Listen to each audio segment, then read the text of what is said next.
SCA-5, State Constitution Amendment Bill number 5. What a lovely number. Anyway, we're talking about it. We're talking about the inside of the bill, the outside of the bill, and what's behind the bill. From the inside, outside, and behind, we'll find lots of negative spots. So, joining me today are my good friends coming from afar.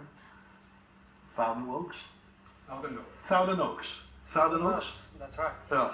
And you're from local, right? Right. You're from local, and you're from? Close to Thousand Oaks. Oh, close to Thousand Oaks. 900 Oaks. Almost, yeah, the 100 oaks like that. To get to here, to Los Angeles, to West Covina, takes about 1 hour and a half. Right now it's 9 o'clock something, and you just assume how early they started this morning. For what? For this important issue. That indicates how everybody is so concerned about the bill. So we can put everything around us away a little bit to focus on this issue.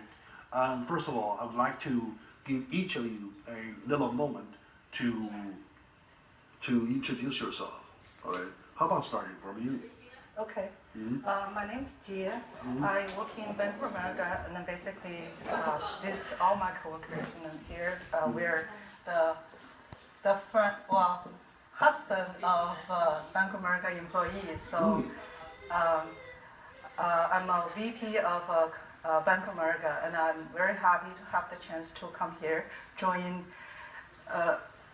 Brother Zhao. All right, Brother Zhao. Okay. Right. All right, good. Yeah, to talk about this. And you're from a local, right? Right. Local office of Arcadia? Yeah. Arcadia, okay. Yeah. Of a BOA. Right. Okay. And you're from BOA too, right? Yes, Okay. yes, Where are you, sir, please? I work in this Los Angeles headquarters in Calabasas, I see. and also in Bank of America. And I'm now my work primarily is about risk management. You're Ling Mei. Yes, my name is Lin Mei, And your position? Yeah, I'm a SVP in Bank of America as a risk management. So although my role is more like a more objective and less passionate about things, something like more conservative. But this time, really, this bill leaves us no room to stay calm. All right, very good, very good. How about Mr. Gu, please?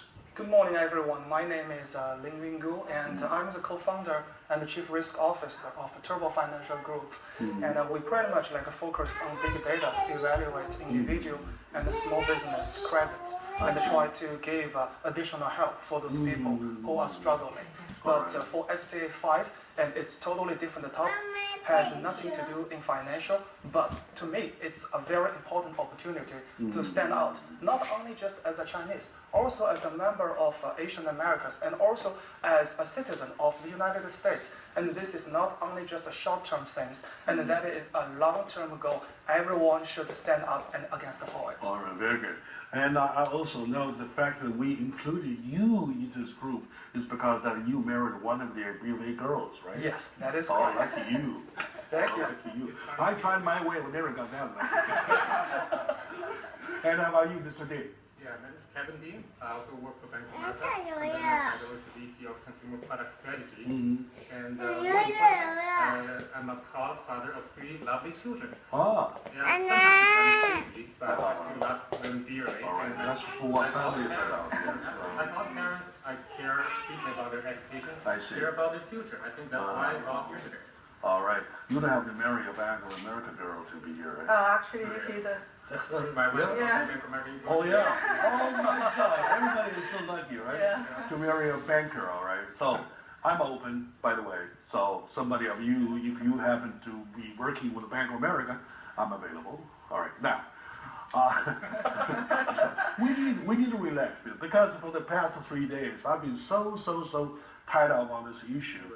And I even, I have to do some homework late at night last night. Okay, now, to get to the issue though, on my position, this job, I've been encountered with it many times about different issues. Many of the issues have yes and no's, strong yes and strong no's, or strong no's and strong yes. Well, all the way, it is a fact.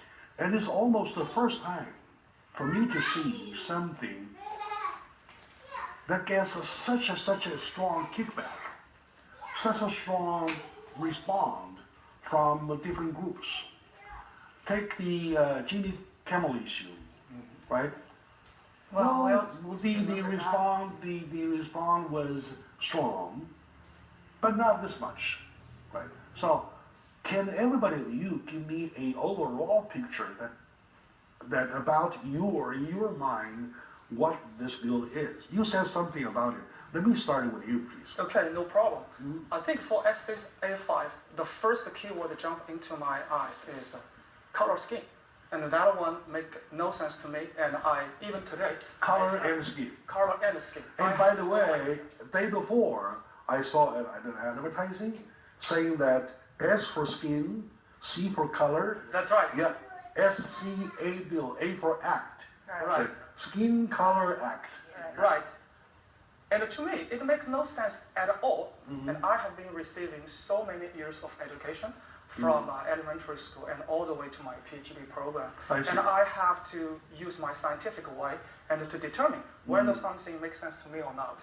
So first thing I want to think about is no matter it's correct or not, whether it is fair or not, and definitely this is going to hurt the fairness of education opportunity. The fairness. The fairness. So I even do not want to think about further, about the second step. But let me take one step back and think about the second step. If we really have SCA5, is that easy, difficult to implement it? To me, there is no correct way. There is no possible way to implement it. So again, the second step makes no sense. And the third step, if we think about it, let's me take 2 steps back. And now this time we implement it. Is there anyone who going to take the advantage and abuse the SCA5? I can give you so many examples. I can guarantee you, so many people are going to abuse it. So eventually, no matter you look at from the standpoint of fairness, or from the difficulty to implement it, or for the possibility for people to abuse it, nothing is making any single sense. So to me, I will stand up to say no to SCA5. And Putting all together, I get the impression that this whole nonsense bill, right? Exactly, it's totally nonsense. And to me, we even shouldn't spend the time and waste a single minute to think about it, whether it's possible to let it go through. Unfortunately, still some people think that it is good for some certain ethnic group, which absolutely I do not agree. So I would say, unfortunately, we are spending time to discuss some nonsense bill, but we have to stand up, spend those valuable time to let people know this is making no sense. I totally agree with you for that part of being a nonsense bill, because you know, I really keep wondering, I always keep wondering about California being a creative state, right? We're so creative to an extent that we can even create a bathroom bill. You heard about that? Yes, exactly. But I was never prepared about seeing California this creative to create a SCA5. I was shocked. I was shocked. I was shocked. I was so amazed. Oh my God, this is California? I don't know. Okay, how about you? You agree with him? Well, I agree with him for sure. I mean, he basically mentioned a lot of things regarding the logistics of this issue, how to implement it or whatever, assuming it passes. But to me, it shouldn't be passed at all. That's the bottom line, because this is the most racist bill ever. And then unfortunately, it has been brought up twice already. And then for whatever reason, they were vetoed before. And then this is third time Senator Hernandez brought up this bill. And then right now they're trying different ways to try to push this through. And then this is pretty dangerous to all the Asians, not alone to Chinese specifically. We come from far away land, China, and then the value of the culture brought us here to pursue fairness, pursue equal education opportunities. I mean, education is essence and a core value of our culture. Of course. And then we pass it along to generations and generations.